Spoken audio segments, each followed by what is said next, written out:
Good morning, class! Good morning, ma'am! Mr. Alipan, remember eyeglass, and Mr. Salud, remember cup. Yes, ma'am.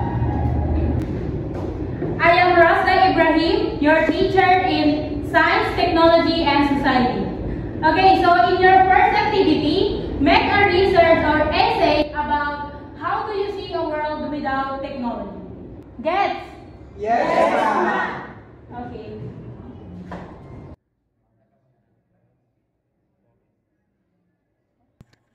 Paano kaya ako gagawa ng essay tungkol sa mundong walang technology kung di naman ako nag-exist noon?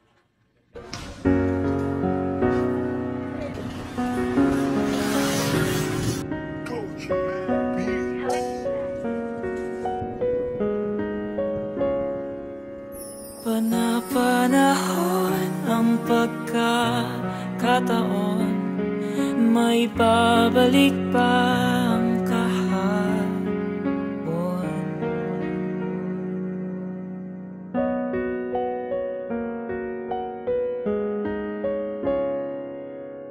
Natatandaan mo pa ba nang tayong dalawa ay unang nakita? Panahon ng kamus-musan sa piling ng mga bulaklak at halaman. Doon tayong nagsimula mangarap at tumula.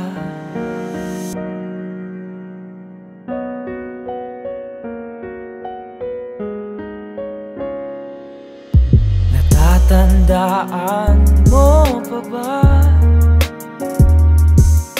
Inukit kong puso sa punong mangga at ang inalay kong gumamela. Nagkahawak kamay sa dalampasigan, malayong tulad ng mga ibon, ang gunita ng ating kahapon. Lumilipas ang panahon, kabiyak ng ating gunita, ang mga puno't halaman. Bakit kailangan lumisan? Panapanahon ang pagkakataon, may babalik pa ang kahapon. Ngayon ikaw ay nabalik,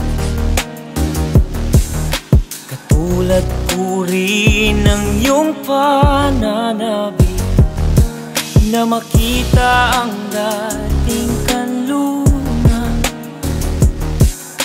tahanan nating tula. Pangarap ngayon ay naglaho na, saan na natin pa? Ang mga puno't halaman ay kabiyak ng ating gunita. Lumilipas ang panahon, bakit kailangan ding lumisan? Panapanahon ang pagkakataon, may babalik pa ang kahapon.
As I walked through the past, I saw what the world would be if technology doesn't exist. If man doesn't invent the technology, the world will be more peaceful, living in totally harmony and balance.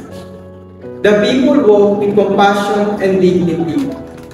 I also saw people planting, harvesting, and cultivating crops are in a traditional way. Their way of learning is in traditional way, but more romantic than what we see today. Messages are sent manually by mailman. The most amazing one is their way of transportation. They use the traditional mode by boat and paddle, using the river water flowing for laundries. And most especially, childs enjoy playing in this reality without being distracted by any mobile distraction. Isang payapang lugar na puno ng pag-asa at pagmamahalan. Ng bawat isa ay nagbibigay ng makulay na buhay sa mundong kanilang ginagalawan. At ramdam ko ang pagkakaisa at pagmamahalan nila na isang nagbigay sa akin ng kamalayan kung gaano kalaki ang naimpluwensya ng teknolohiya sa panahon namin ngayon na sobrang naiiba sa panahon noon.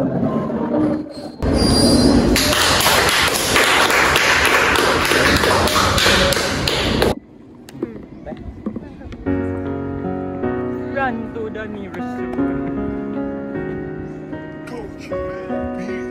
MSSD.